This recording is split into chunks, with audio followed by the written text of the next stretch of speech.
to you all. Welcome into the Eric Zane Show podcast, a daily show where I discuss news, nonsense, and my personal adventures. From right here in the Impact Power Sports studio. Impact Power Sports, you can find them at impactpowersportsmi.com. Great team over there.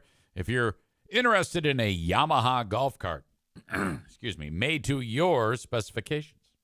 That's right. You can customize the thing. Head over to their website, impactpowersportsmi.com. Not only that, you can check out a side-by-side ATV, UTV, motorcycle, e-bike, scooter, go-kart, snowmobile, lawnmower. My God, they have it all at Impact Power Sports. Their location, 14 Mile Road in Rockford, Michigan. Thank you so much. That's a question I get asked quite often. What's your podcast about? And it's always, oh, God. It's so difficult to explain. It really isn't, but I mean, if it's me, if I said to someone, hey, what's your podcast about? And I said, well, news, nonsense, and my personal adventures. Like, first I talk about shit going on in my life. And then I'm just waiting for one day the person to say, well, what makes you so interesting? And I'm like, well, I don't know that it is. But that's what I'm doing. I would hope that it is somewhat interesting. But then I take what I see in the news and I talk about it. And then they kind of like want to figure out like where I sit on topics. Let's say politics. Like, where am I? I don't know, man. It depends on the day. It depends on the way the wind is blowing, frankly. I'm not really in this to convince anybody of anything. Matt says EZ is interesting because it's his podcast. Ding dong. Excuse me. I am in a text war with Joe Martinez.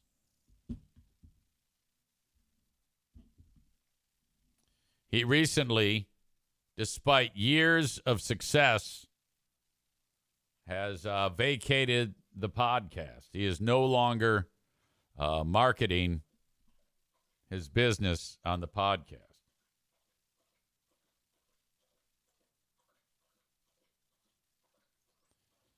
He doesn't really say what's up. So I'm guessing something terrible has happened. All he says is, dude, there's been a lot of bullshit going with the new refrigerate. He's usually doing it voice to text, so I don't even know what that means. And all that. And I guess he's got a gig lined up in Muskegon with a bunch of new homes. So what does he do? He casts me aside. Man Bun Chris says, is it because you banned him? No. For 5 minutes? No. It has nothing to do with that. This is all well before it. And I still don't know. It's not really my business as to why he's not marketing. But I said to him today, first of all, he wrote today, what are you going to talk about on the show today so I can tell it before you? And I said, I'm going to talk about my new sponsor, and then I named a heating and cooling company. Now, that's not true. It isn't a new sponsor, but I did, in fact, approach this new potential sponsor, heating and cooling company. I was like, well, fuck you. If you're not gonna market yourself on the show, I'm gonna get somebody else to spend the money. At least, hopefully, in theory. He sent me laughy emojis and says they sell that, and he names a company that is junk. Then I wrote, I'm announcing to everyone today that your company went belly up.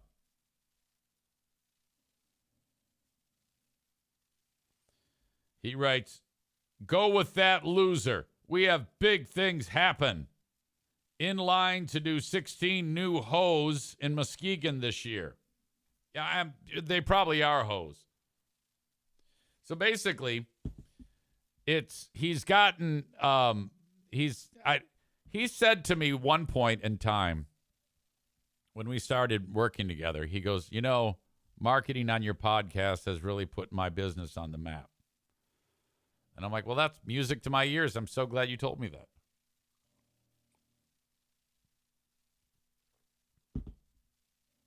So I don't know what happened along the way. Why, he hasn't really given me a legitimate answer, I don't think. Then I wrote, I'm going to tell the story that your whole family got deported. An ICE raid sent everyone to El Salvador. Then I said, I'm totally kidding. That company is not a sponsor yet. I sent them a package, but I have not heard back. Like I said to him, I go, all right, this is your final shot to market on the podcast. If you don't, I have to, I'm just letting you know I'm going to look for another heating and cooling sponsor. And he won't budge. I'm like, okay. He wrote, he won't. He is a tight ass. And I said, you could spare me all this trouble by signing back up, dickhead. Chris says he's big timing you. He doesn't need you anymore. Rebecca said he started advertising on the hockey boards at Van Andel, and now he's too big for you. I actually thought that. When he first told me he was doing that, advertising on the hockey boards, my first thought was, he's done. He's not gonna do it anymore. As soon as they start spending money on other sources of advertising, they kind of drift away from you. I've witnessed that myself.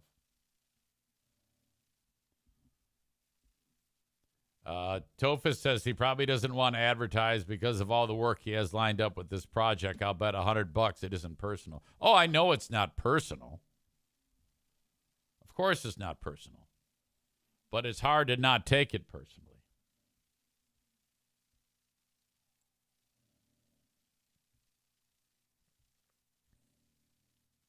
Why would you think it's personal? Well, you're the only one who said that. Of course it's not personal.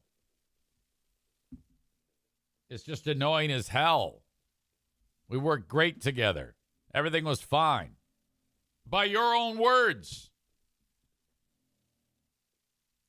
So keep it in mind that when and or if and or when I get a new heating and cooling sponsor, you are encouraged to call that team.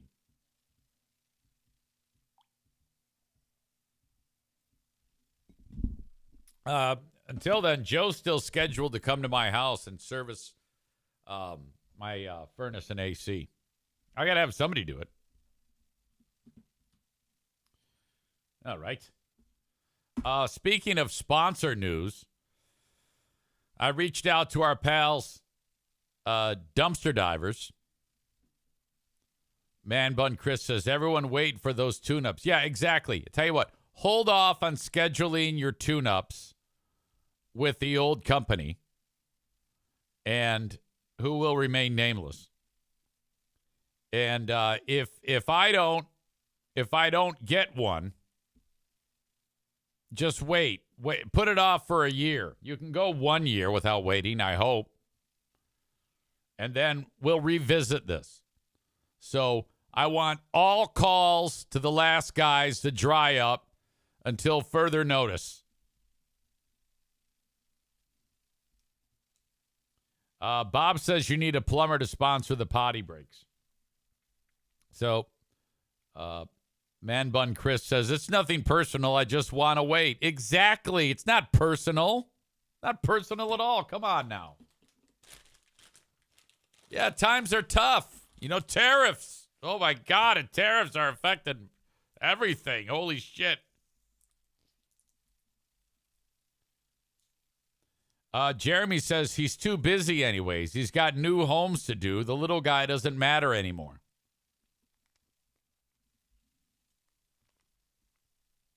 Thank you to my friends at Dumpster Divers.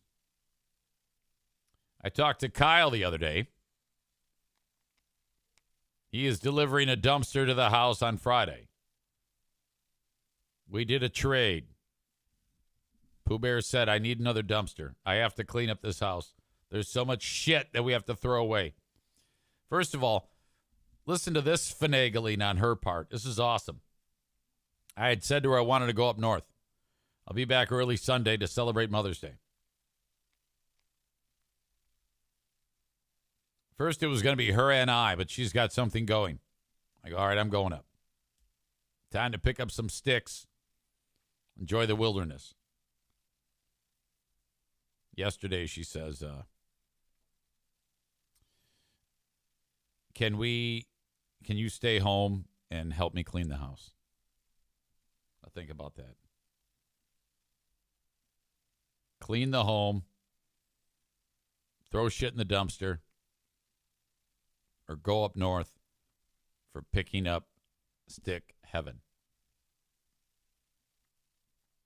What would you do? I agreed to stay home. You want a happy Pooh Bear. You don't want the setting of going up north with her wanting something done. That's called free clearance. If you don't have the clearance, you're not going to have as enjoyable of a time. I go, yeah. I didn't even hem and haw.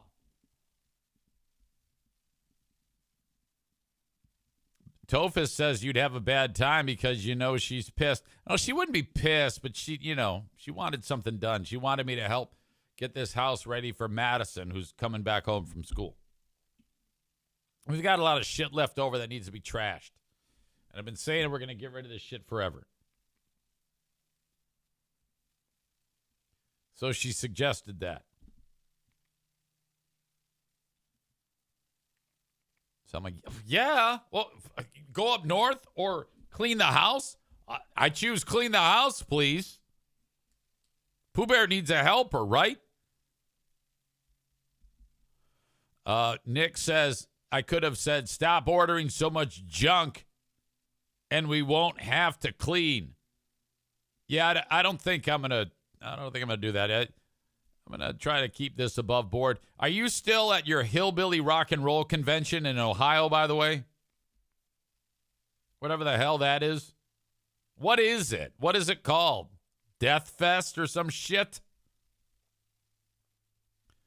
So now I'm like, oh, no. And then she says, we need that dumpster. And I go, I go, can we wait until after the wedding? I don't want to pay for anything until the wedding. And she looks at me like the way I'm looking at you right now.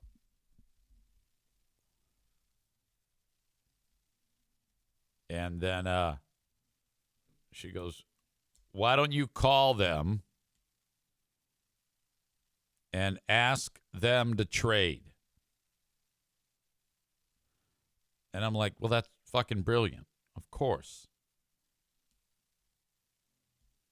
I reach out. Hey, I'll give you a month marketing. Dumpster divers all over the place. Bring me a dumpster. Don't charge me anything. You get a month free. Done. Fantastic.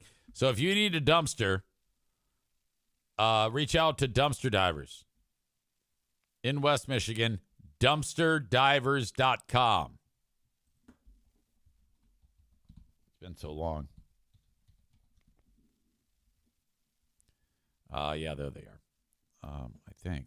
Wait a minute.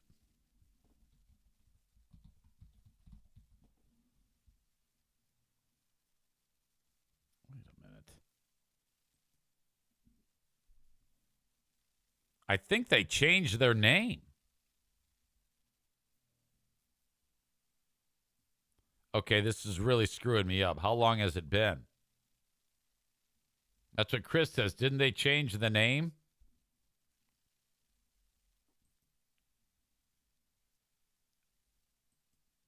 How did you know that and I didn't know that? So the vehicles say dumpster divers, but it says dumpaholics. What the fuck?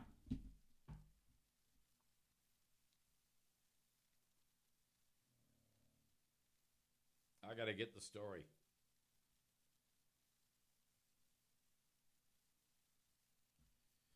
Yo, yo. ... Wait a minute. Yo, yo, ... I'm calling to get the story about the name change on the podcast. Period. Don't be a twat. Period. Make sure you pick up.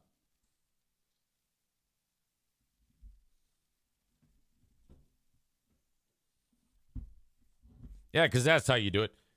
Send a text and then immediately call right after. I'll give it a second. Yeah, Chris, how the fuck did you know this? Kuipers says they had to do that to expand. Man Bun Chris says, Eric Zane, dude, fucking Jared Goff, Astral Plane, dude.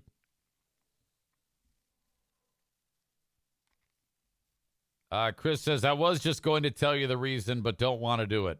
No, I'm how the fuck? Maybe Kyle did it on like a video or something like that. Talked about it. I got to get to the bottom of this shit. Name change?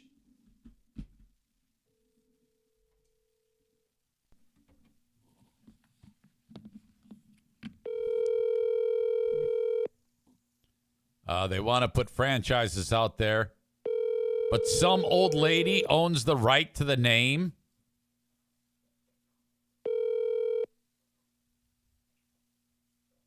That's weird. Will he send a dumpster to Kalamazoo asking for me? I think so. So this is what you need to do, because they're stingy with their money too. If you need a dumpster in the next month, I want you to reach out to Dumpaholics. D-U-M-P-A Hall, H-A-U-L, X-I-C-S. Oh, it's even worse. Dumpaholicsco.com. Reach out to those people. If you just type dumpster divers in Google or Dumpaholics or whatever the fuck, you will see their website. In the next month, if I can get enough people to say, yeah, I want a dumpster, I heard about you on the Eric Zane Show podcast, the goal is to get these bastards to spend some fucking money. I can't have garage sales every 6 months. So that needs to happen. All right. So anyway, that is on the horizon for this weekend. Getting shit thrown away. This is probably the 5th time that we have thrown stuff away in this household. I think that this one might be the last one for a long, long time.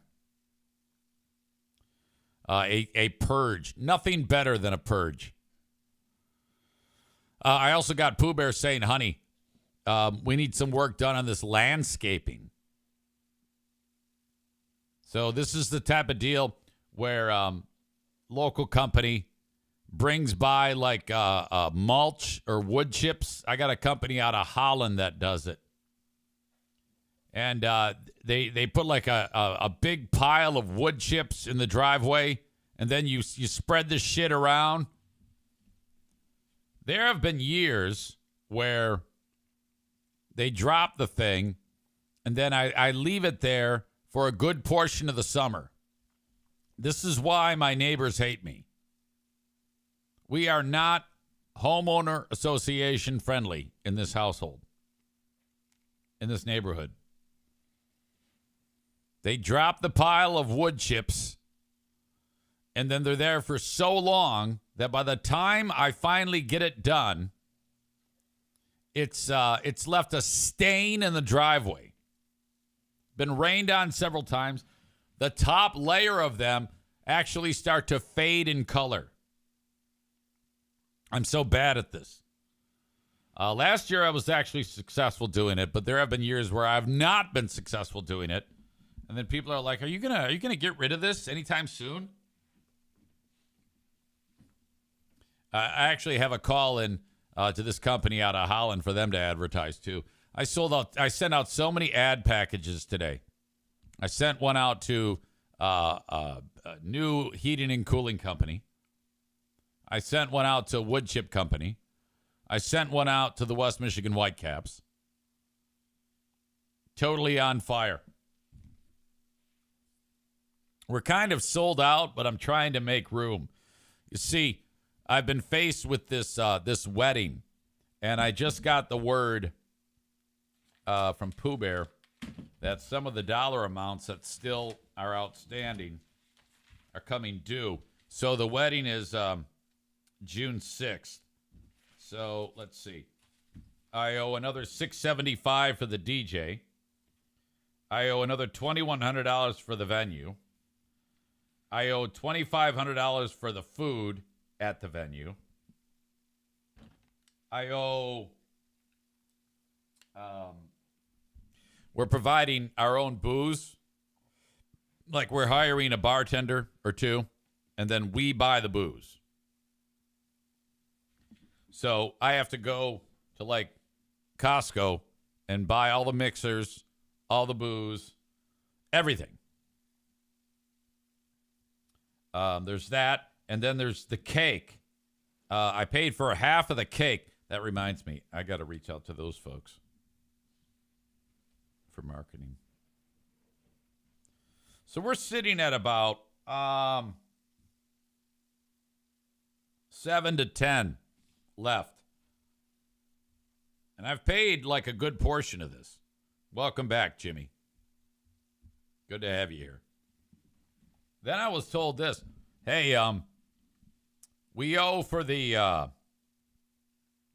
we also have to pay for the rehearsal dinner. And I was like, wait a minute. I thought rehearsal dinner was paid for by parents of the groom. And Pooh Bear said to me, no, we're paying for that. Now, I asked why, and I got like a one-word or one-sentence reply. Now, that was through text, but I'm pretty sure that it was her way of saying, don't ask questions, just shut up. We're less than a month out. Do what you're told. Go sell more sponsorships. So I don't want to be that guy. Okay? I have a feeling that the way this is being handled is, and you might say, well, easy, you're being taken for granted. I know. I have been, my job in all of this has been receive the bill and pay for it. And I've set that precedent. So now we're getting down to the final hours here. If I suddenly buck the trend of being agreeable and start to be not so agreeable, I think that might put undue stress on people. And as you know, I'm constantly playing the long game. I just want harmony and sweetness. And if that comes at a cost, it sucks, but I'm willing to do that.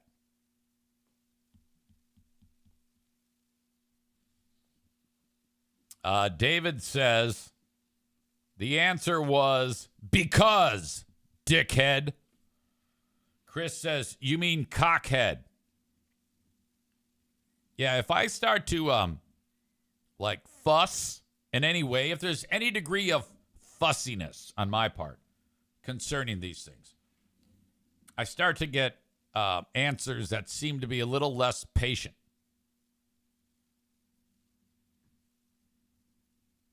And once that happens, I think that then I'm like, oh boy, I mean, I've been in this game long enough to know which battles to pick and which not to.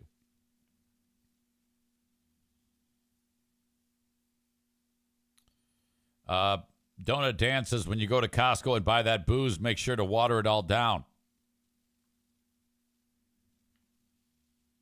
Tophus says, there's a limit to that shit. One day you're going to explode and go all nude dude down Main Street. Well, let's hope so. Let us hope so. So anyway, I think I'm set, though, with the decision-making to stay here, help Pooh Bear, and make sure that this wedding goes off without a hitch. That's it. We are at the finish line. Folks, think about it. I remember when I was living in New Jersey, sitting down and coming up with a plan about, okay, we got to get these. We have 5 big things to worry about.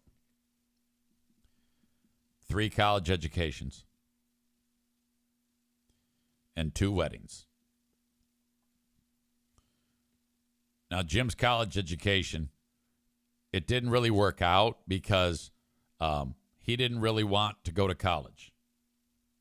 Tried that first year at Ferris State. It was like taking a pile of money and lighting it on fire. I don't even know what happened in that year that he was there. He might have just lived in the dorm and never went to class. The Magical Misfit says, I've listened to you for years. You did always work to care for your family. Well, that's the least I think that anybody could do. Now, Jim has tried to get back into school a couple of times. Hey, Dad, I'm going back to college. All right, let's do it. I'll help you. And then it doesn't work out. All I can do is be a supportive hand. Man Bun Chris says he did well with his solar system project, though. Tophus says, I don't think Jim likes school. Who does? It's a lot of work. School's not for everybody, though. But then, all right, getting the college education done with Jacqueline. And then the wedding. That was a big one. And then Madison, college education. And now Madison wedding. This is it. This is it. Question. Man Bun Chris says, did he end up going to trade school? No. No. He's had a couple of things that he'd like to do, and then it just doesn't come to fruition. I don't ask too many questions. I'm just there to go, yeah, that sounds like a plan. I like it. If you need any help, let me know. I'll be there for you. That's kind of my mentality when it comes to anything kid-related. You know, these people are old now. These are old people. I've got a 30-year-old. I've got a 28-year-old. And in August, I will have a 23-year-old.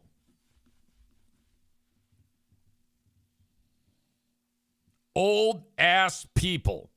Now, the only time I ever say anything to these people is when they ask, hey, what do you think about this? When I get that specific question, then I will give you an answer. But that never happens because kids don't ask parents that shit. Because they know all kids believe that their parents are stupid. Okay? That's the way I felt about my mother. That's the way I feel about my dad. I would never ask them anything. All kids think that their moms and dads are dipshits. Anyone who thinks that their parents have good ideas are fucking assholes. They cannot be trusted. If anyone turns to their parents for advice, they're idiots. Donut Dan says, but dipshits with money. My job, this is what I get asked. Hey, Dad, do you have money for tires? Magic Misfit says, and who are you, by the way, Magic Misfit? I need to know who you are. I wish I had real names on all these. I mean, I know most of the people. Until you get older, it makes sense. I had a blast with my dad as a chaperone at the amusement park. What amusement park? Where were you?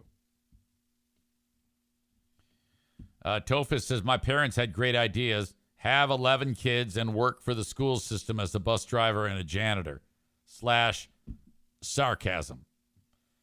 Jeremy says it's true. I'm an idiot and I ask my dad for advice all the time. Disfamed says, I see dogs. You're damn right. The Magic Misfit is in Minnesota. My name is Paul. I'm glad. Are you in Aaron Imholt territory? Are you part of the St. Cloud contingency of former audience members?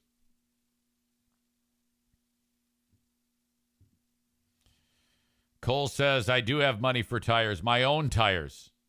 Go talk to your husband about your tires. Disfamed is new and says, so what do we do here? Just talk? Well, what do you want me to do? Sing a song? Juggle? Play video games? That is an interesting concept that just popped into my head. We talked about video games on this show yesterday.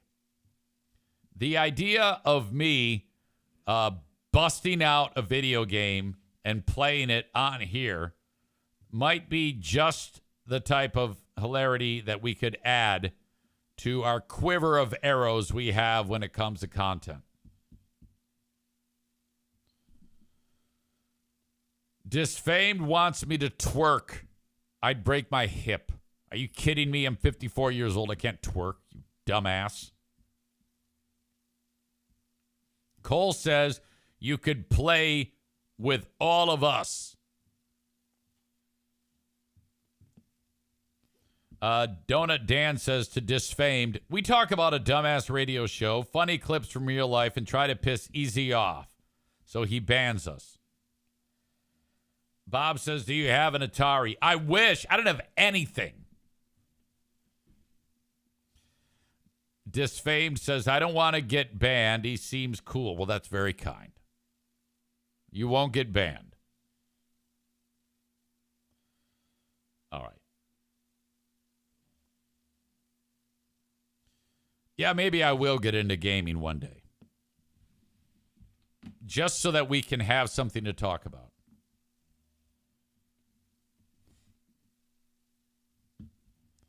I have an update for you on this trial in Grand Rapids. First of all, I should probably see if there is a verdict in this trial. No. So for those of you who don't know, this was an instance 3 years ago. Cop on a cold, late winter, early spring morning, I believe. Maybe not. Pulled a guy over. Guy was drunk. Guy ran away. Black guy, white cop. Trying to subdue the guy. Used a taser. Didn't work. Motorist is wrestling with the cop. Cop gets on his back. Motorist face down. His name is Patrick Lyoya. He's reaching for the cop's taser. Exhausted, the cop pulls out his pistol and shoots him in the back of the head. He's dead. That video was horrible. It'll haunt your dreams. Don't ever watch that video. Trial is right now. They're doing the deliberations. The jury is trying to decide guilty or not guilty. Now, the latest as of last night and as of right now, that they have not yet come to a verdict. The cop or the defense says it was self-defense. It's proven self-defense. The prosecution, Kent County, Michigan, has said, no, absolutely, it was not okay. And they're trying to convict him of second-degree murder. Now, out in front of the courthouse, they've got free Chris Scher, and he's innocent, and then you got the guilty side. Well, they clashed in air quotes. And now there's concerns that if this does go where the cop is not guilty, that they will that there'll be a riot, George Floyd style. Maybe not. I don't know. But the jury is deadlocked. They've come back to the judge and said we can't. We're not making any progress. Judge says go back and keep working. So who knows where this will go. Yesterday, I think that the local news was like really leaning into this story about how there was some type of dispute between the two sides. Pay special attention to how the cops are trying to disperse the crowd. Top at 6, we continue to follow a very active situation outside of the Kent County Courthouse. Protesters in support of Christopher Scher and the Lyoya family had to be broken up after clashing. Police deploying an inert powder as a warning. Okay, now there it is. The police are deploying an inert power as a warning. It looks like a fire extinguisher. Like this guy here, the guy in the white hoodie, he's probably just saying, I don't know what the fuck he's saying, but he's stating his case. And this cop walks up to him. Powder as a warning to break up sprays that shit on him. That crowd. I think it just messed up his shirt. Like, hey! A warning to break up that crowd. I don't know how effective that is to breaking up a crowd if they're spraying an inert powder. News 8's Adriana Doria is live and watched all of this go down a little. That's the extent of the violence that we have in this in the streets from this trial right now. And I hope that that's the worst of it, A while ago, Adriana, tell us what happened. Well, some asshole cop wanted to use this new thing on this guy who was just talking to the cops. Brian, Sue, a pretty one word to describe all of this was it was very tense between. That's 2 words. These two sides. They were going about their day like normal, holding their signs, and all of a sudden a very large confrontation broke out between both sides. It got very heated that many police officers on bikes came to try to break that up. They used what they call an inert powder. They said there was no pepper spray or tear gas or anything like that used that would cause any sort of damage or harm to anyone. The thin blue liners. They had to use that to break Those are the up. people. Look at stand with Scher. Though an army besiege me, my heart will not fear. Though war break out against me, even I will be confident. Psalm 27, verse 3. Stand with Scher, faith over fear. So you're getting, thin blue line. Here's the cop. We got to bust out our Bible verses to support this guy. Now, people have said to me, Easy, where do you stand on all this? Oh, he's guilty as fuck. There's no way that this guy is not guilty. This cop shot that guy in the back of the head. He did not need to do that. At least that's just, who am I? I'm just somebody who watched the video and has gathered this information. Now the judge said, make sure you keep in mind, jury, you have to figure out or understand that Chris Scher, was he or was he not in fear for his life? If you think he was in fear for his life, then they would vote not guilty. Dan says, I love how the news will show a huge group of protesters in the closest zoom-in shot they can get because there are only about 20 protesters in total. Magic Misfit says, well, yeah, I carry a big CCW gun, so it makes a difference. I'm confused. I don't get why you're saying that. Young Adam Schwab says, am I remembering correctly the cop passed Loyola and turned around and pulled him over? I don't remember. Tophus says reasonable people would think he's guilty just because he shot someone in the back of the head. And then Tophus calls the guy a fucking coward. Okay. I do believe that the guy did think his life was in jeopardy. But you got to understand, he could very easily have just jumped off of the back of the guy, kept his hand on his pistol, kept a distance from him and the guy, kept an eye on him, called for backup. I mean, he didn't think it through. This was absolute, in my opinion, incompetence by this cop. Now, not only can he be convicted of second-degree murder, he can also be convicted of manslaughter. Adam says he was pulled over for driving while black. Yeah, I don't know. He might have been. You hear about that all the time. I actually don't recall why he was pulled over in the first place. It might have been for driving while black. Aaron has watched all that trial. He actually does know. He said he was pulled over because the plates didn't match the vehicle. Badger says, let's ask our ballistics expert, Tophus. Aram says there is no doubt this was incompetence by the cop. That's what I tend to think, too, and I think that needs to be punished. Donut Dan says, I am very sorry the man died, and Dan was a cop for 20-plus years. When you decide to fight a cop, it puts everyone at risk. Yeah, no doubt. I just think that it was, I don't think he had to kill him.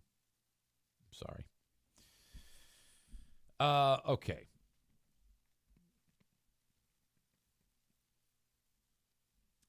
Magic Misfit says, as far as when to use it or not, my timing was off. Sorry. Tophus says you don't shoot someone in the back of the head, period. Like if I was fighting with someone and I had my pistol on me and I shot him in the back of the head during the fight, I'm going to prison. You have to be able, if you're willing to use deadly force, in my opinion, and I don't know anything. Hell, Dan would know. He's a cop. It has to be a very clear and present danger that your life is in jeopardy. Me shooting a guy in the back of the head during a fight is much more suspect than guy running at me with a knife. I think I would have a harder time convincing a jury that I was right in shooting a guy in the back of the head who is unarmed than I would a guy running at me with a knife.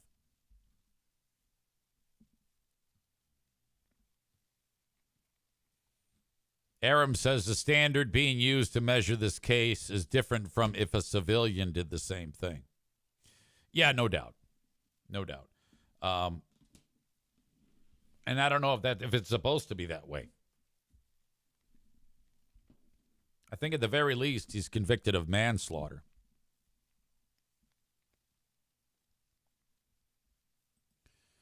Anyway, but here in West Michigan, you've got a large faction of these people who are like, no, man, he is innocent. This confrontation, they also were using their bikes as a border. They were telling everyone to move back, including us, to try to break. This person, the sign says, who do you call when cops murder? up this interaction. Now, we did see one person taken in handcuffs into custody as a result of this whole confrontation. But again, a very tense situation between both sides. Now, before this, as By the way, I don't believe that stance, that thin blue line. Kristen Megan Kelly pointed this out the other day, and I think she's full of shit, that the thin blue line stands by cops no matter what and protects them and covers up for them. I do not believe that. I don't. As you mentioned, jury is deadlocked. They've been sent home for the day, but we got a chance to talk with people on both sides about their reaction to that. Is this a good thing? Are they confident that their side is going to get the reaction that they want because of this deadlocked vote that the jury has had so far before they were sent back inside? Take a listen to what they had to say. No news is good news, so I think that they are really weighing the options and the facts, and I really, truly hope that they come up with something soon. Okay, now, I don't know who that guy, I don't know what his take is. I mean, guilty or not guilty, tell me. Confident, more confident, because I think if they came out real too soon, I think it would have been the other way. I think when they take more time, it's mostly they come back. Okay, she's definitely on the police side of things. The only thing I can go by the other guy is that he's a black dude. And I can't say for sure. Not guilty. Yeah, so you saw a video of that main confrontation. There was another one that happened a few minutes afterward. That one not as large, but the protesters here have definitely died down and started to be a little bit more quiet, not as much chanting anymore as the jury has been sent home for the day. This will all reconvene again starting at 8:30 tomorrow morning for day 3 of deliberations, and we'll be keeping you updated with all online and on Wood TV. Okay, good. Refreshing right now to see if there's a verdict. I don't think so. Quite a nose on that Chris Scher.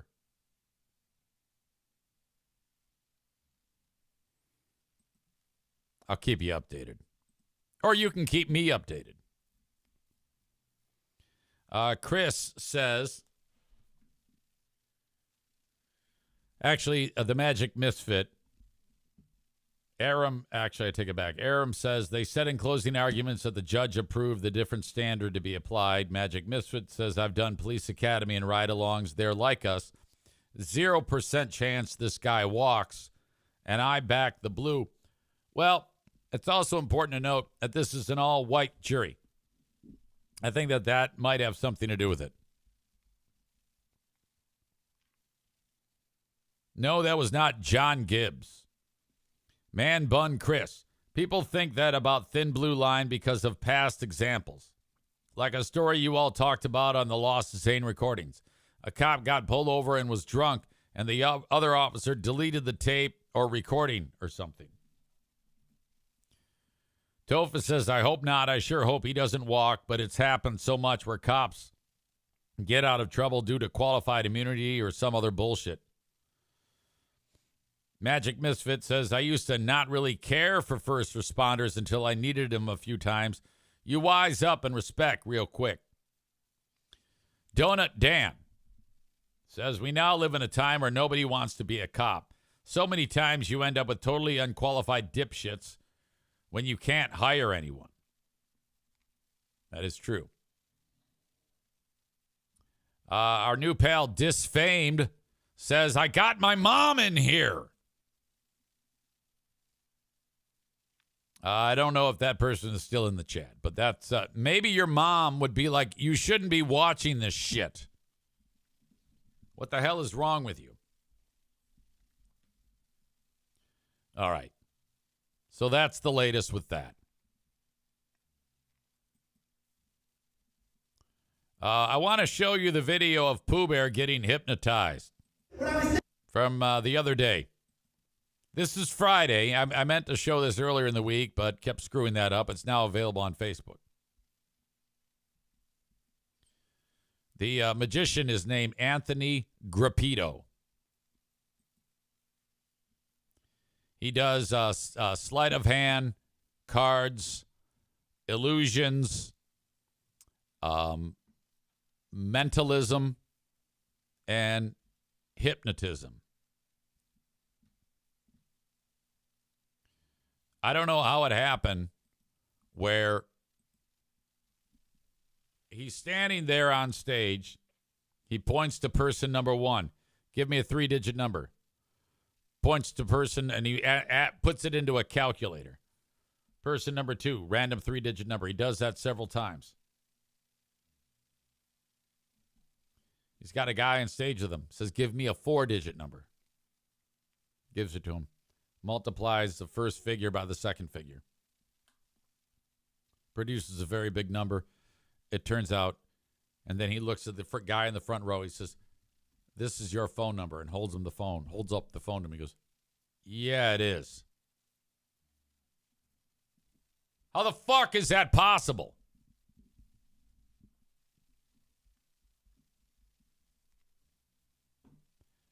He puts Pooh Bear under hypnosis. It's a guy named Al on stage next to Pooh Bear. I'm just going to play this video. Thinking in a moment, I'm going to put you down just 1 or 2 levels. REM is where you get the hypnotization. In a moment, I'm going to poke one of you on the arm. Everybody will see this, but you two will not because I asked that your eyes are closed. So rest with your arms down to your side. Close your eyes and take in a deep breath through your nose, out through your mouth. Now, everyone in the audience, if we keep sync up, everyone taking a deep breath through their nose and out through their mouth. In a moment, you'll feel me poke one of you on the arm, but Al, you have to keep your eyes closed.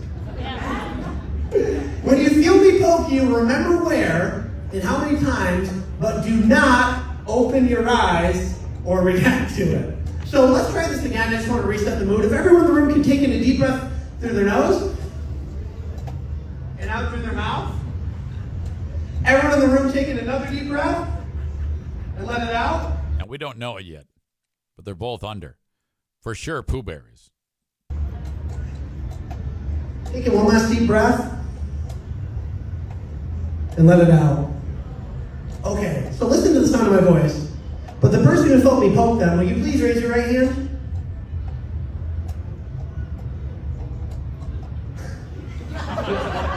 There we go. Okay. Yep. Al raised his hands late, and then he opened his eyes. He shouldn't have done that. But Pooh Bear is not touched, and she raises her hand. That's okay. Keep your eyes closed. And you can put your hands down. You can put your hand down. Diana's gone. Diana's And gone. if you felt me poke you twice, or like tap twice, raise your hand. Okay. Put it back down. Hypnosis Okay, works a Diana little raises her differently for hand again. everybody. But go ahead and open your eyes. So first of all, both of you open your eyes, Diana. Yeah. So first of all, who felt me poke them? Did you feel me poke you? Yes. How many people did we poke, audience? 1. Did we ever get near Diana? No. Diana, did you actually feel someone poke you? Did anyone get near Diana? Let's give these two a big round of applause. Al, you've been a great volunteer. I can't believe it. Diana, you've been a great volunteer. Don't go nowhere. Al, you can take your seat. Diana, where did you feel the pokes? I'm like, right up my elbow. Did anyone get near Diana? No. Diana, you've been visited by a ghost, I'm pretty sure. I'm leaving. I'm leaving this. Let's give Diana a big round of applause. This is going to be. Holy shit. I was scared when nobody did anything. I was like, oh man, we lost them.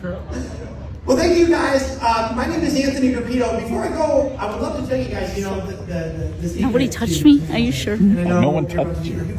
This is right here No, and right I'm not here. going to do that. But when I was thinking, Holy shit. The fuck is going on?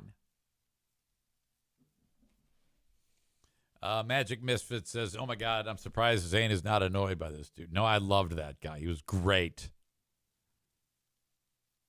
Is that not the weirdest thing ever? My God.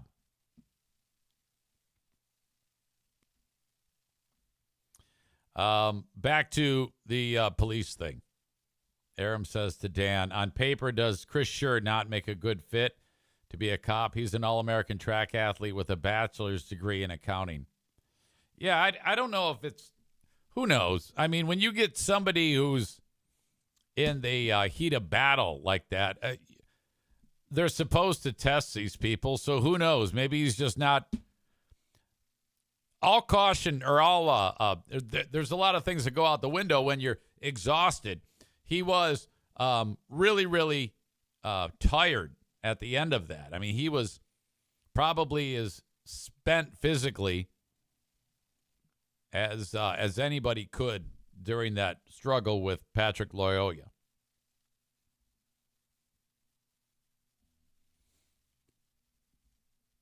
I've been hypnotized once. It's fantastic. You do shit that you're like, what the fuck? I believe her that she felt someone touch her. I do believe her. As always, thanks to the great sponsors that make this show possible. Irvine's Auto Repair, Grand Rapids Hybrid and EV. You can reach out to them. That's ervines.com, ervines.com. Great place to get your vehicles repaired in the middle of Grand Rapids, Michigan. Any car, any EV, any hybrid, 616-532-6600. That's 616-532-6600 if it's as simple as an oil change. Maybe get the brakes redone, wheel alignment, whatever. They do it all. I love the fact that when you take the car there, they're going to go over it with a fine-tooth comb to determine everything on every system to make sure it's in good running order. 616-532-6600 for Irvine's. There's racing this weekend at Berlin Raceway. Tickets are $14. Buy them in advance at berlinraceway.com. Kids 15 and under are free. Parking is free. You can bring in a 12 by 18 cooler with all the snacks you want inside of it. Snacks and soft drinks. No booze, no glass.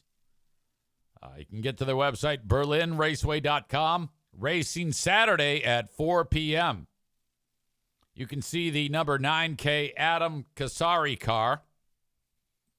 I'm not even sure if the limited late models are running this weekend at Berlin.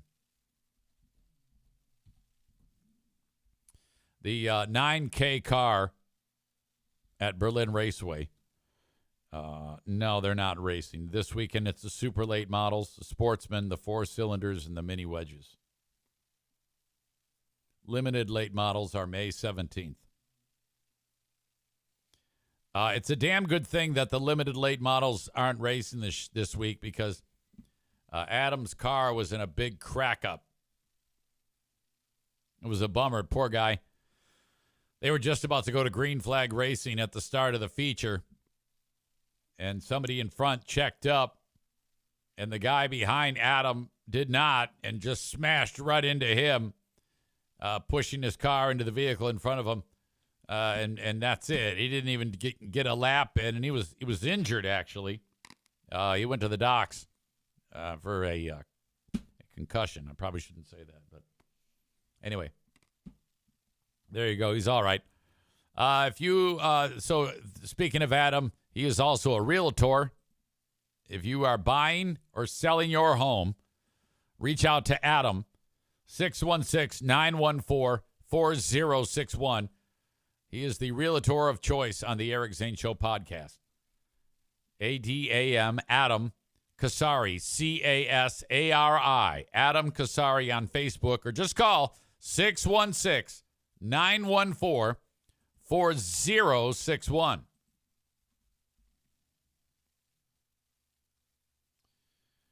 Amy says, oh, my God, who is Adam's on-site nurse? Is there a sign-up sheet available? Yeah, he is like the show Thirst Trap, Adam is. Young, single, ready to mingle. Now, Amy is married to Mr. Amy, so I think she's just blowing smoke there. But Rebecca is not married. She is also single and ready to mingle. Or we could say she's torqued and ready to pork. She would absolutely want to be on the Nurse Adam sign-up team. Back to our story about the cop. Donut Dan says, Rebecca, I think that out of 1,000 cops, there are about 10 total waste products and another 50 overbearing types who ride the line of the law very closely. Some of these overzealous types are the ones everyone hates. Just because the law says we can enforce it, it is not always the best option. Overall, I think that most cops are great people and fully qualified. Rebecca says, I would agree that most cops are good. It just seems that there isn't much accountability for the bad, and the bad ones eventually get the most attention. Donut Dan, who not only was a cop, he used to be a race car driver, answers the question that, yes, the driver of the car pays the bills.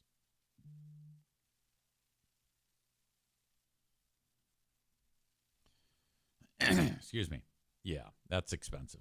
They basically just, if they're successful in winning a race, the money they make goes towards like fuel and tires. Amy is running the 25K this weekend. Formerly the Fifth Third. Now it's the Amway Riverbank Run. That race is owned by Russ Hines, the fucking dork who fired me from Free Beer and Hot Wings. I can't say for sure if Russ fired me. I mean, I have my thoughts on that. But I wasn't privy to any of those meetings.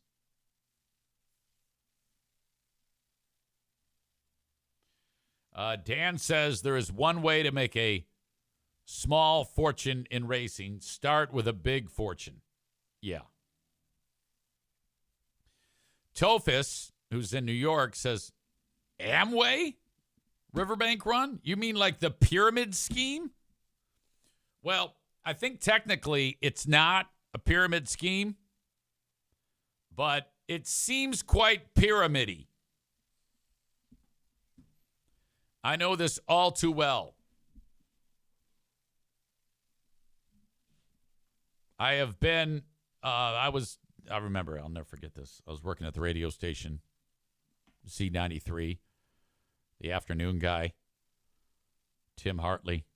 I was a night guy. I would take over for him. I come walking into the radio station. This is probably 1991.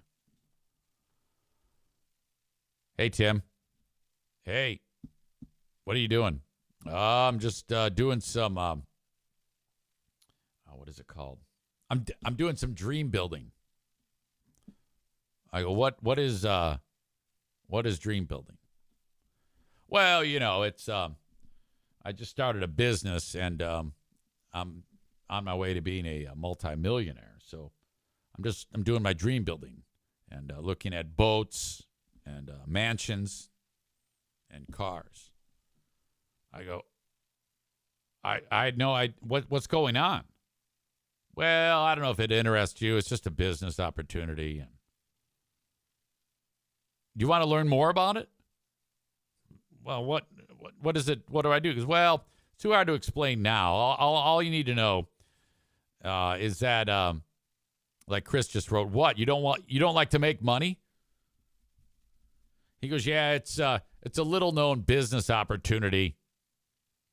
And there's only a few select people that I'm letting in on this. Do you think you might have the right stuff to be in this? I mean, literally, it's an opportunity to just make as much money as you want for something that you're already doing right now.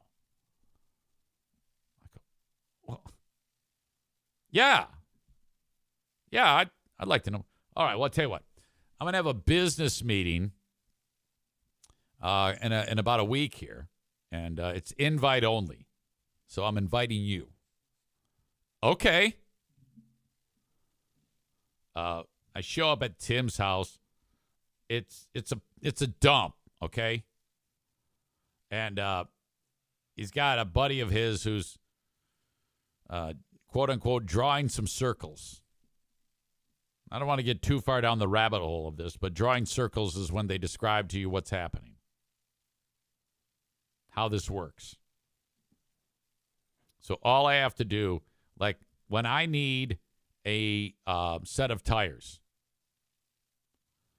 I go into the catalog and I order my set of tires. And then when I buy those tires, I get points. Now, not only do I get the points, Tim above me, he gets the points. And for all the points that you get money. The points translate to money. So let's say Tim gets 1,000 people to buy tires. And let's say I get 1,000 people to buy tires. Now, all those points Tim gets and I get. I don't get the 999 other people's points, but it's up to me to convince more people to buy their tires from this fucking catalog. All right? Now, with me and then Tim and then the people above him, it's in a pyramid-style shape. All right? The guy at the tip top lives here in Grand Rapids. And I'm down there at the bottom. But I'm fighting the good fight. And I'm going to keep building my business. So not only am I buying tires, but if I'm out of jelly, I'm going to get some. Yeah, I'll take your Amway jelly. I'll take your Amway tires. Now, if I buy the Amway tires, the tires that I actually did buy, Amway tires. Well, they were like Goodyear tires, but it was through the Amway catalog. So Amway would then take those tires, and for a 1982 Chevy Chevette, these very, very small tires, it would probably cost you back then about $180 for 4 tires. Stand by. But I'm getting them from the catalog, so it's $780. Yeah, but you get the points and you're building the business. Oh, yeah, okay, yeah. Yeah, if you get out there in the next week and you get 5,000 other people to buy those tires, you're going to make like $30, man. It's like, you know how like you hear about an artist on Spotify who gets like 90 million plays and he gets like $5 for that? It's like that. Yeah, man. Well, I'm living my dream here. I'm doing some dream building, and I know if I keep convincing, and it's really brainwashy. You got a real brainwash feel to it. And I've told this story before, but it was like a Wednesday night. I'm there. I'm starting to think. I'm still fully consumed by this dream, you know, and I'm telling all my friends and family, hey, guess what? I got a great big business opportunity for you. Well, what is it? You know, they're all like my age. So we're all dumb, naive, looking for anything. And so I'm like doing that. And, you know, maybe some people are going for it, maybe not. I then tell my family this. All right, hey, you're doing this and I'm going to make you rich. And now they're all older than me. So they're all looking at me like I'm an idiot. But they let me shoot my shot, and I make my little presentation, and they go, "Yeah, wow, that's something." Okay, it is awkward. Yeah, can I sign you up? Are you in? Are you ready to build some dreams? Wednesday night, my phone rings. Hey, it's me, Tim. Yeah, buddy. Yeah, road trip. I'm coming to get you. I'll be there in 30 minutes. We're going to Asheville, North Carolina to see Og Mandino. It's a big rally. What? I can't afford that. If you don't go, you'll lose money. Picked Pooh Bear and I up. We like calling sick to work. We were working at McDonald's at the time. I was working at the radio station at McDonald's. Yeah, I can't be there. Why? How come you're not coming in? Well, I gotta do some dream building. We drive all night to Asheville, North Carolina, pack into some venues, one of these like 5,000 seat venues. And they keep you up like all day and all night. And then they bring out the speaker. The keynote is this writer I've talked about before, Og Mandino. He's dead now. He's all these inspirational books. His keynote speech is the same at every place. But then he goes, now you must go and buy my collection of every book that I've published. And you will make millions of dollars with your dream building with this company. So then I rush out to the concourse. I buy all the Og Mandino books, all these self-help, and then you gotta buy the cassette tapes. Like it's a big plastic binder, and you open it up, and it's that hard devil's plastic, and you turn each page, and there's a cassette, and you listen to these inspirational things while you're driving around. I spent, in fact, I'll never forget, I called Discover from the venue to get an increase on my $1,500 credit line that I had so I maxed out a credit card on this. Spent all the money we had on these goddamn tapes. And then one day, months down the road, my head came out of the fog, and I went, what have we been doing? This is ridiculous. We hadn't made a dime. And I'll never forget it because I lit a fire in the backyard of the house I lived at on Isabella Road in Mount Pleasant, Michigan, and I burned everything. Pooh Bear, she wakes up from a nap and I'm sitting by the fire watching it all burn. She goes, what are you doing? I go, I'm burning all that shit we bought. And she's like, she just shakes her head. She realizes she's married to a madman. And then that was it. Fast forward. Regularly now, the two main cogs of this amazing company sign my checks for the hockey team. David and Dan. David Van Andel and Dan DeVos. They own the hockey team. And now, I guess some people this works. Didn't work for me. I hated my life. I look back on that. I'm like, what the fuck? I don't know. Maybe I did it wrong. Chris says, that's still a thing? Oh, yeah. Amway is amazingly large. Larger than ever. Now, I don't know if they do business the same way. They might. I think it's big in a lot of places not named the United States. But in my time here in Michigan, which is more than 20 years, West Michigan, I have never once had anybody approach me about it. Rebecca says, Dan Cummins did a whole podcast about Amway being multi-level marketing. Donut Dan says, that darn cult ruined a few of my friendships, unfortunately.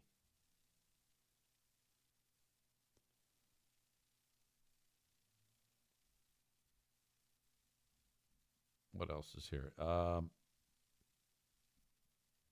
Magic Misfit says, I'm cracking up. Man Bun Chris says, addictive personality. Eric, never. Man Bun Chris says, didn't you guys have Dan on at WBBL? Dan Cummings. Yeah. His podcast is huge. And when he was on our show to do comedy at Dr. Grins, he goes, yeah, I do a podcast. We go, yeah, what is it? He's like, yeah, it's called the Time Suck Podcast, but nobody listens to it. Oh, really? Okay, yeah, whatever. That's like one of the bigger shows that exists, the Time Suck Podcast. Levi_S_Jeans says, Primerica was another big one back in the day. You need life insurance, and so does your whole family. Well, that's true, though. I support that. You do need life insurance. Chris says, I love these stories because I fell for all that shit, too. Oh, God. The magical misfit says, Zane's life experience stories are funny as hell. Oh, I love those. I love telling them, too. I'm glad you say that. Tophus says, I tried selling Isagenix 20 years ago, thought I was going to be a millionaire. Sad how wanting to live above the poverty line makes you do stupid things. Well, it's that, and it's also not a lot of people want to put in the long game. A lot of times to be above the poverty line, there's a little bit that has to go into that. There's some preparation that not everybody, I'm not saying you didn't, but just the idea of trade school or college, I mean, that's a lot. That is fucking a lot. I would understand it if a person said, you know what, I'm just going to try to figure this out and maybe I'll fall into something. And then when that doesn't work, then you're like, all right, I got to go. I have to do something. Honestly, if it wasn't for broadcasting, the route, like if someone said if you could go back and do it again and broadcasting had nothing to do with it, what would you do? I would have learned a trade. Builder, some type of skill set like electrician or something like that, or mason, something that involves building, I think would have been what I would have done.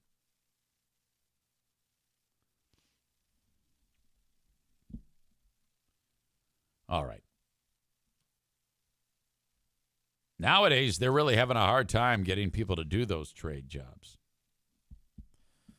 Okay, I want to unpack this moment that happened. Mike Ball, when he sent this to me, it said, I guess the loud pipes didn't work.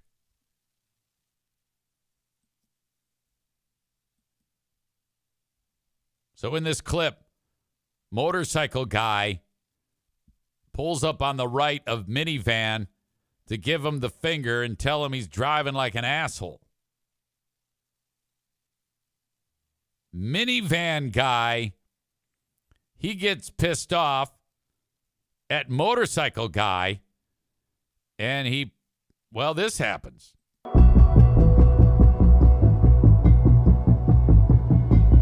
Oh! Minivan guy smashes into Harley guy. Whammo! Harley guy lives. Immediately they were looking for minivan guy. Now, when I first saw this, I was like, okay, I'm on the fence. I don't know who I support here.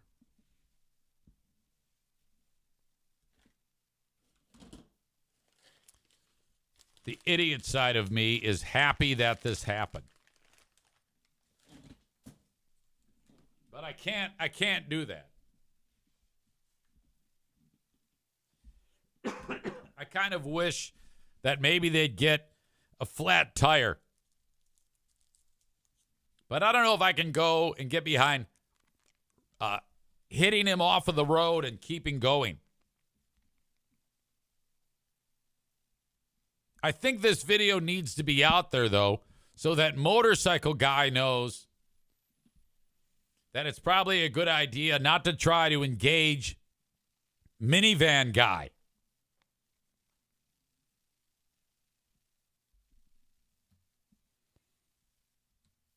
Tophus says, I'm on minivan side. Chris says, law of gross tonnage. Bike will always lose. David says, F that guy. Who are we effing? Are we effing minivan guy or are we effing motorcycle guy? As far as I know, motorcycle guy might have just waved at him or said hello. I'm not sure. But I think he was basically telling him to go fuck himself. There's the link in the chat. If you want to see it for yourself, I think one of you was saying, hey, I want to see it again or something like that.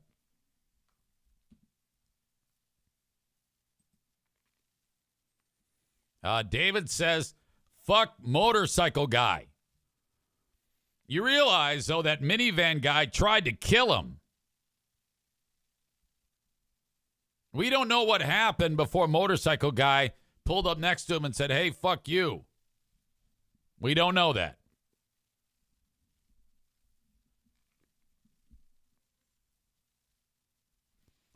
Nick writes, never fuck with a guy driving a minivan. They're already at wit's end. Donut Dan says, holy fuck.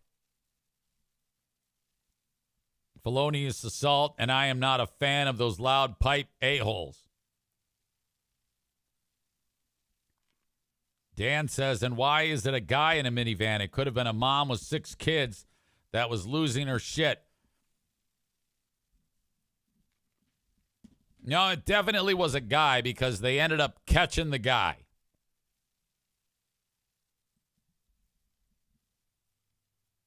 Let's unpack that story. This happened in Portland, Oregon, by the way.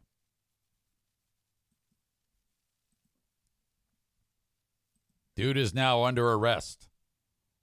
Let's hear how they describe this. Of a suspected hit-and-run driver. It's 5 o'clock. I'm Elizabeth Din. I'm Jeff Gianola. The terrifying incident in Beaverton yesterday morning, all caught on camera. And tonight, that suspect is behind bars. Let's switch to Joey Vaca with the latest on all this. Joey? Joey, 14 years old.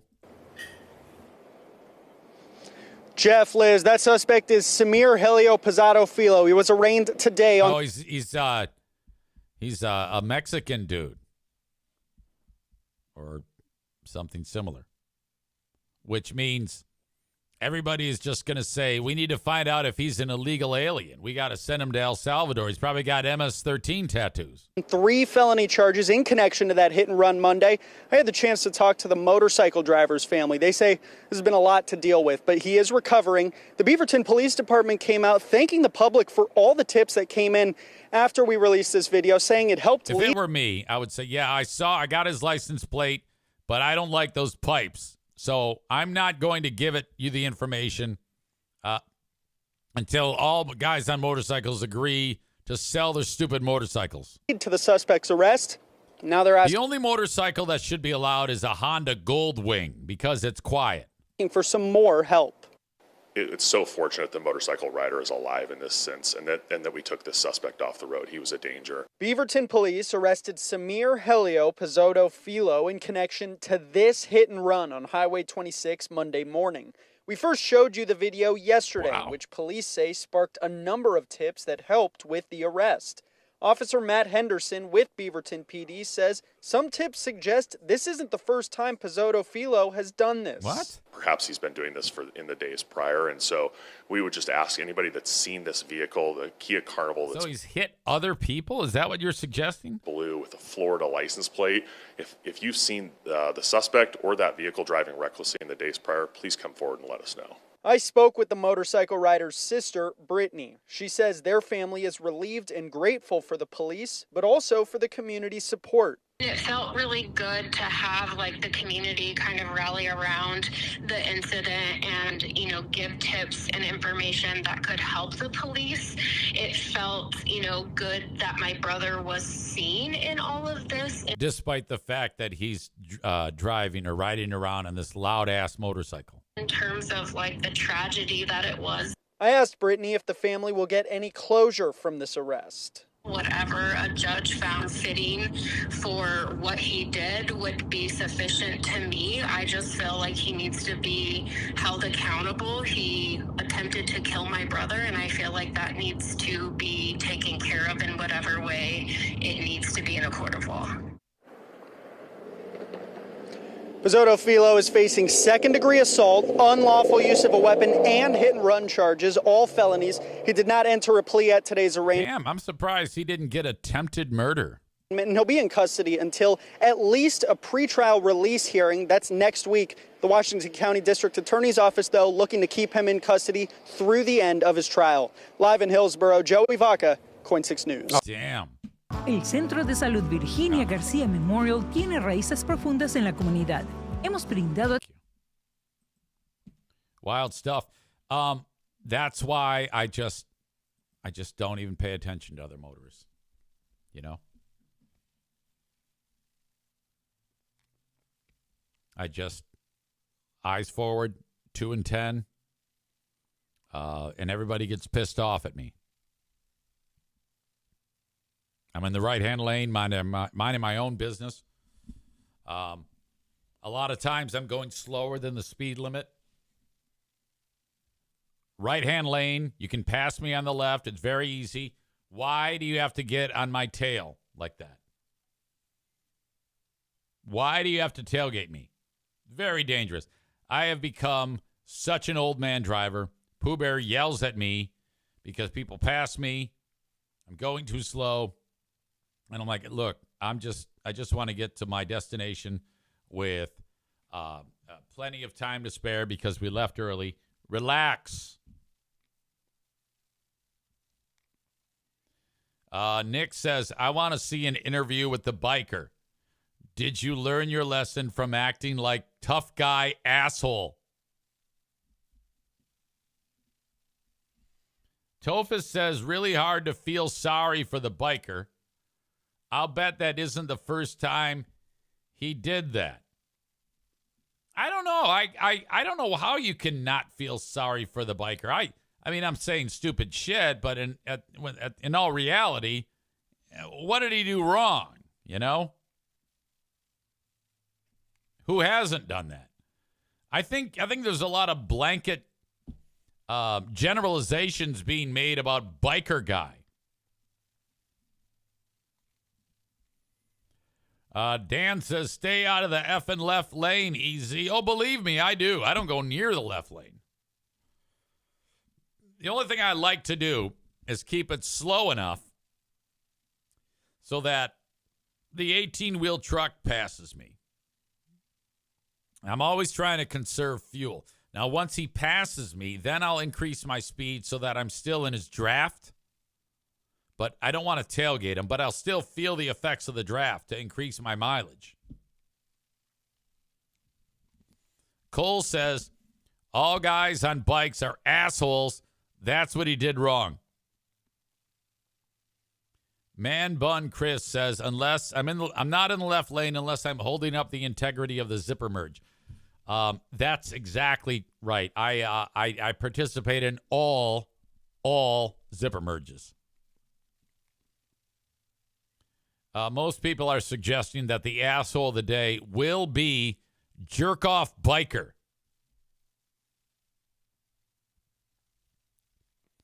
Mediocrity Dave, who, are you still at the courthouse today? Did you get dispatched with public radio to do that again? Says most people who pass me while I'm going the speed limit just end up at the red light before I do. Nick says, I always wanted to get a text scroller for the back of my car to leave messages for tailgaters. You can do that? Now that sounds like something I would love. Dave is still at the courthouse. They are still deadlocked. My God, what a pain in the ass. Okay. Let's see. So that's that guy arrested. All right, we got that taken care of. Got another great story that I need to get to. This is only the 18th person in the world, in the U.S., to have this type of transplant. A face transplant. This poor bastard tried to take his own life. And do you remember when you would watch like Looney Tunes cartoons? And Daffy Duck, or maybe Foghorn Leghorn, like the shotgun their head would be covered in like a big puff of smoke. And then when the dust clears, like Daffy Duck's bill was on the other side of his head and he had to pull it around. That's what happened to this guy. I don't know, something went wrong. He didn't have drugs or alcohol in his system. He had his whole life going for him, his whole life ahead of him. Young dude, early 20s, and decided that he wanted to end his life. So he got the shotgun and he blew his face off. And I don't know how he did it. Maybe it was birdshot or something. But he actually, both barrels right aimed at his face from 1 inch away and shot. And the mom found him outside of the house in a snowbank, literally no face, gone. But he wasn't dead. They chronicled a series of miracles that happened, just fortunate turn of events that kept him alive. And one of them was, they're probably going to say it in the story here, they laid him face down, or what was face down, in his dad's car, and then Dad raced to the hospital. Had they had him on his back, he would have drowned on his own blood. But he survived, and he just got a face transplant. Now, what I'm going to show you shows the after and then the before. It's still a little wonky, but I would say that this is the best. I've seen a lot of these images over the years of different people who've gotten face transplants. And this one is the best I have ever seen. Amy laughs that I had to say, what was face down on his belly?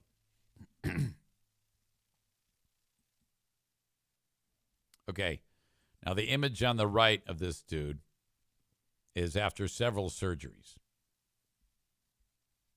Now, this is on the left after the face transplant. Okay. I mean, he looks better than the average former Zaniac. I would say he looks better than all of the former Zaniacs. I mean, they are progressively getting worse. I would say that the image before the face transplant, he looked better than the former Zaniacs. Mom is trying to raise $1 million, and she's raised almost $300,000 as of right now.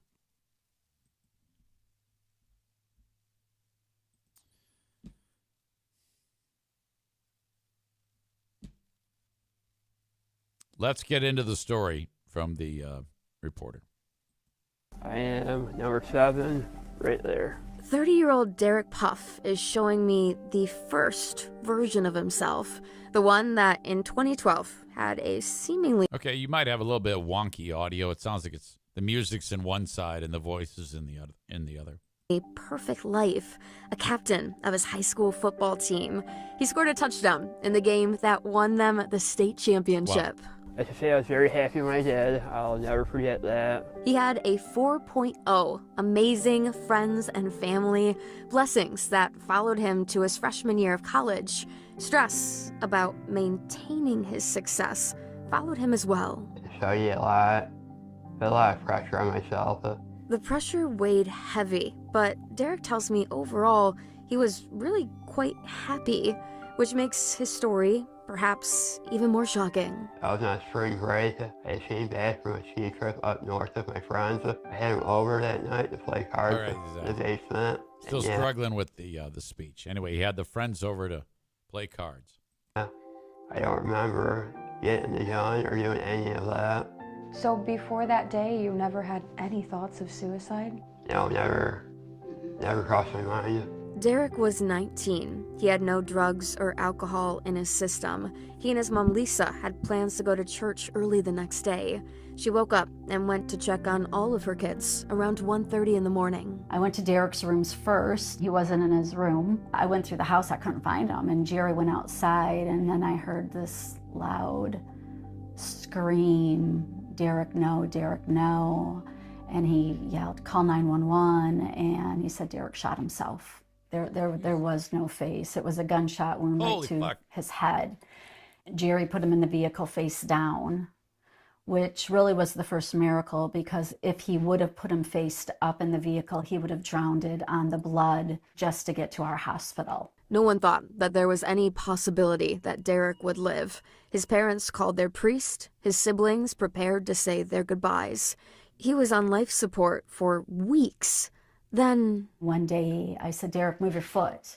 And his foot started moving. We don't know what his quality of life is going to be, but there is something still there. The only way I could communicate with people was try to write it on a whiteboard. So the one day I wrote down, "Where am I? Why am I here?" She said, "Yeah, an accident." Okay, car accident. I wrote down that I hurt anyone. She told me what really happened.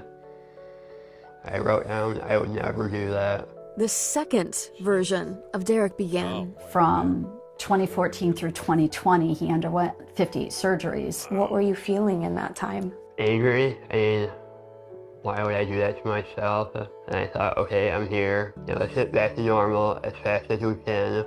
All the little things you take for granted, I had to relearn how to do. Somehow, Derek defied all odds and made it back home. But that does not mean that life got any easier. He no longer had a nose. He had lost an eye. His teeth and lips were mostly gone. The second version of himself looked very different. I didn't go out in public. People would point and, call him names, and it was just so hard. Yeah, I don't want to believe that happened. God damn, poor guy. They point and call him names? What type of sicko would do that shit? When he did dare to go out, for instance, back to his high school football field to watch games, he would hide. I'd go up in that tower right there. Doctors tried everything to help Derek physically. He tells me they moved part of his leg to his forearm.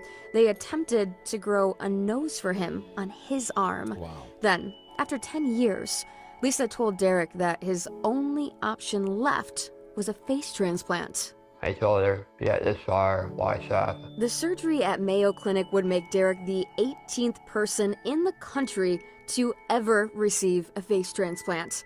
And as if Derek's story couldn't get... that computer animation when it showed before surgery, after surgery. 18th person in the country to ever receive a face transplant. And as if Derek's story couldn't get any more remarkable. The day I was able to see my face was the 10-year anniversary of the night that I tried to take my life away. It was like full circle. March 5th, 2024. Do you think that was meant to be? That was a sign from God. Yeah. Truly. They did such a good job that I think there's a fairly decent chance he'll be able to get some pussy later in life. I believe that. It might be like one of the local duffs, but I still think he can get some serious tail. If a date that was very tragic, it turned into a good one. See? People don't do double takes at him or point at him. No. It's just normacy again. This is the third version of Derek. He has taken this I don't gift think he and now can blink, travels though. as a guest speaker at high schools and events advocating for suicide prevention. You know, the thought of suicide never crossed my mind. I kept up my feelings, emotions inside. I didn't want to talk to anyone about it. I wish I would have. Don't keep it in. You'll feel so much better. Derek is now 30. He will soon have his last surgery, which includes getting new teeth and having his trach taken out, allowing him to eat solid foods for the first time in 11 years. What are you looking forward to eating? Pizza. Yeah. That was a quick response. He has received hundreds of thank you cards from those who have heard his story. We need to get him laid, and we need Mom to not put so much eye makeup on. Changed thousands of lives. It is the third and final version of Derek Puff, the best one yet. God chose our family for us to have to do. And for me to live. I truly believe that. Now, Derek and Lisa never even mentioned it during our interview, but Derek's face transplant and all of his other surgeries cost well over $1 million. There's a GoFundMe to help. I've linked it with this story on WXYZ.com. In Harbor Beach, Sarah Michaels, 7 News Detroit. I wonder if she can get cuter, by the way. My God. Well, anyway. That is the story of that guy. Levi says, terrible, terrible story, but modern medicine is incredible before and after the surgery. Holy smokes. Yeah, that's fantastic. Nick says, I wonder if he really shot himself. Something fishy with the story.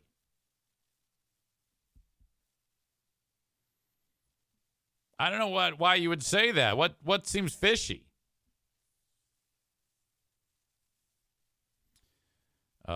Dan says, so did his family raise the money to pay for what had to be a multi-million-dollar procedure? Yeah, I don't know. I think maybe they just did it and then they got to pay him back. Who knows?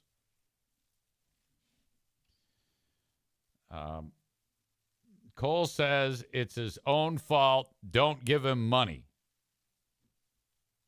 I don't know if I can get behind that.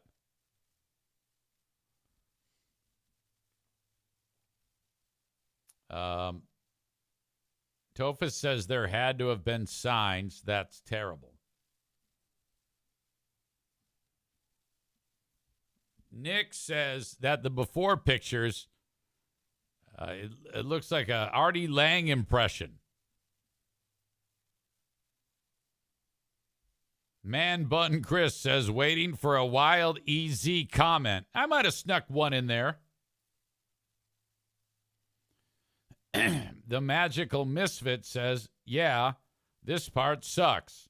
I lost my best friend to after-service suicide.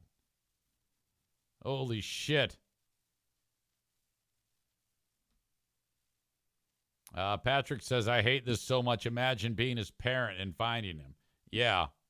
You know, I can only imagine. I pray that doesn't happen to anybody. Nick says, well, he said he'd never do that, and he had a bunch of friends over, maybe an accident. Yeah, I don't know. He doesn't remember anything, though. All right, so there you go.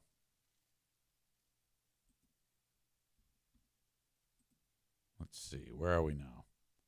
Thank you, as always, to the sponsors. My God.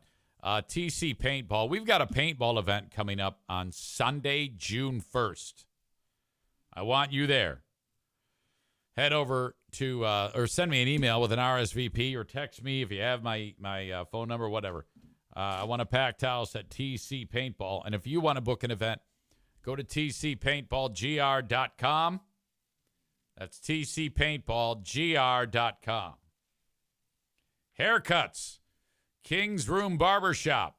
That's where I go. That's where I want you to go. They've got 3 locations in West Michigan, Northland Drive, Caledonia, and at 821 36th Street. They're awesome.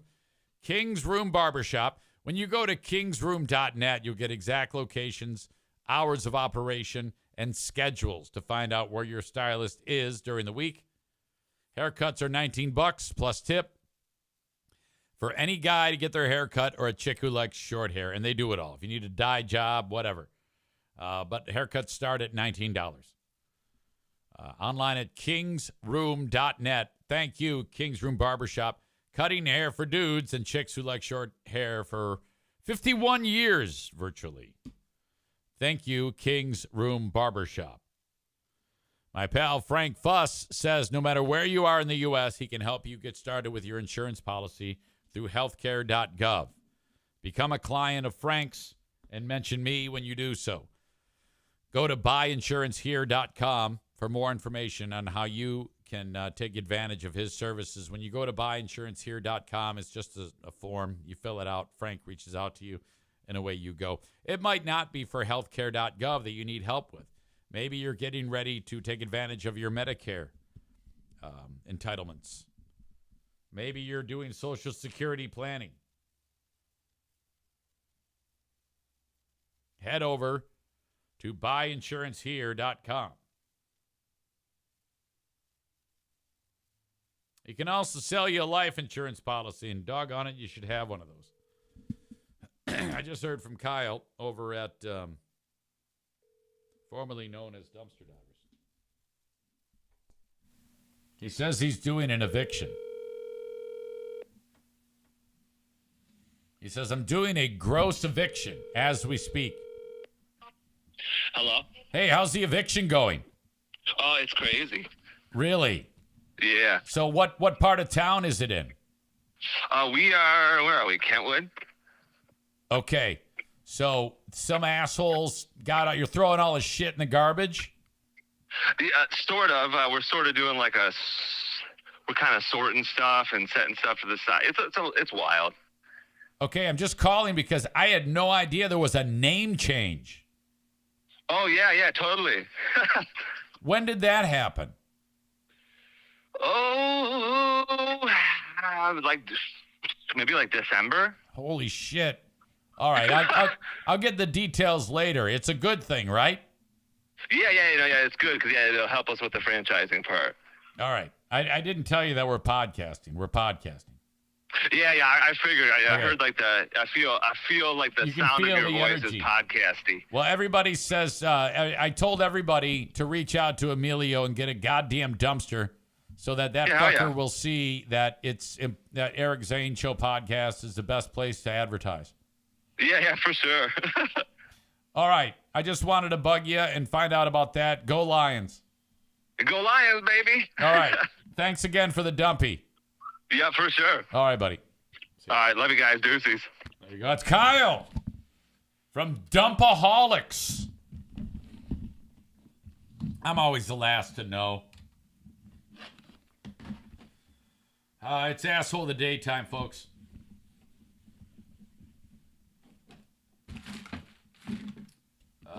Let's see. Who's it going to be? I know some of you dumbasses want Motorcycle Guy to be the asshole of the day. That's ridiculous. You realize he tried to kill that guy. I don't like loud pipes either. Give me a fucking break. Bob says, jerk off biker. No, you dick. It's the asshole of the day brought to you by me is Minivan Guy. Rebecca says, Amway. Nick says, I have to give their name to my girlfriend. She's always evicting people and they leave everything a mess. Oh, that's so bad.